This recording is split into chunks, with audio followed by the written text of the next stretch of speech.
आगे बढ़ने की चाह, ये मनुष्यता का पहला प्रमाण है। आप आगे बढ़ना चाहते हैं, ईश्वर ने आपको इस सृष्टि में जन्म दिया है, संसार में आप आए हैं।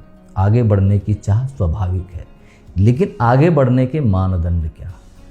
हम आगे बढ़ना चाहते हैं किन सिद्धांतों पे, किस मानदंड पे, किसके लिए आगे बढ़ना चाहते हैं, क्यों आगे बढ़ना चाहते हैं? ऐसे बहुत सारी चीज़ें ध्यान में रखते हुए हम आगे बढ़ेंगे तो अपना भी कल्याण होगा, इस समाज का, सृष्टि का भी कल्याण होगा। जैसे कुछ लोग बढ़ना चाहते हैं आर्थिक रूप से संपन्नता के लिए, कुछ लोग आगे बढ़ना चाहते हैं अपने वैभव के लिए, अपने यश के लिए, अपने मान के लिए। आप सभी रूप से आगे बढ़िए, लेकिन जब तक आपके निजी आचरण में, आपकी दृष्टि में सब चीज़ें संयमित नहीं होंगी, आपको सब कुछ नहीं मिलेगा। जैसे कि इस किसी भी कक्ष में आप जाएंगे तो उसका एक पावर सोर्स है, एक बटन ऑन किया, लाइट ऑन हो गई।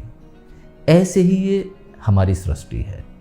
जब हमारा मूल तत्व शुचिता से भरा होगा, हमारा मूल तत्व करुणा से भरा होगा, प्रेम से भरा होगा, हमारी दृष्टि बड़ी होनी शुरू हो जाएगी, हमारे विचार उदात्त होने शुरू हो जाएंगे, और जिस वृत्ति पे हम चलेंगे उस वृत्ति के कारण ही हम वो सब प्राप्त कर पाएंगे जो हमें चाहिए।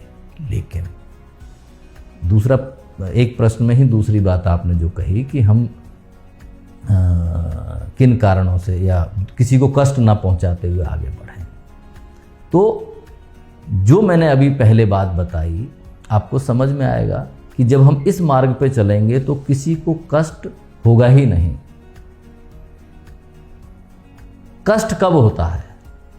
आप समझिए, कष्ट जब होता है जब लोभ, लालच, हमारी अति महत्वाकांक्षा, हमारा अहंकार, ये आड़े आता है।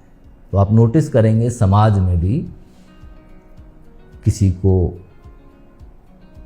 धोखा दे करके, किसी को पीछे करके, किसी को काट के, किसी का पैसा हड़प करके, धन संपत्ति हड़प करके लोग आगे बढ़ना चाहते हैं।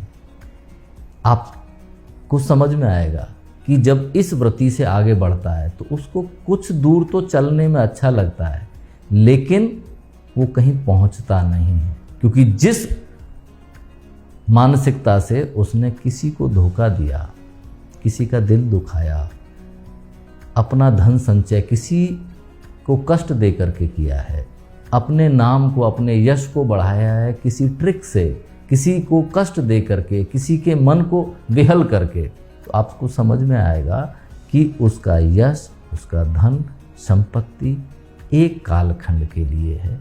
उसके बाद उसको डबल प्रेशर से मानसिक अवसाद, शारीरिक कष्ट ये होना ही है। क्यों? क्योंकि उसने भी किसी को कष्ट दे करके अपने जीवन में ये सब चीज़ों का संचय किया है, और ये संचय अनित्य है। कोई भी इस धराधाम पर नित्य नहीं है। जब नित्य नहीं है, हम उसको नित्य मान करके भोगना चाहते हैं, इसलिए जाने अनजाने ऐसे यश, ऐसे धन, ऐसी संपत्ति, ऐसा मोह, अर्थात हम इन सब का संचय कर रहे हैं। असल में हम कष्टों का संचय कर रहे हैं।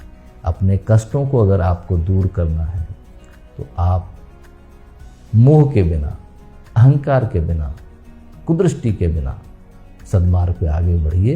ये सारी चीज़ें आपको मिलेंगी जो जो आप चाहते हैं।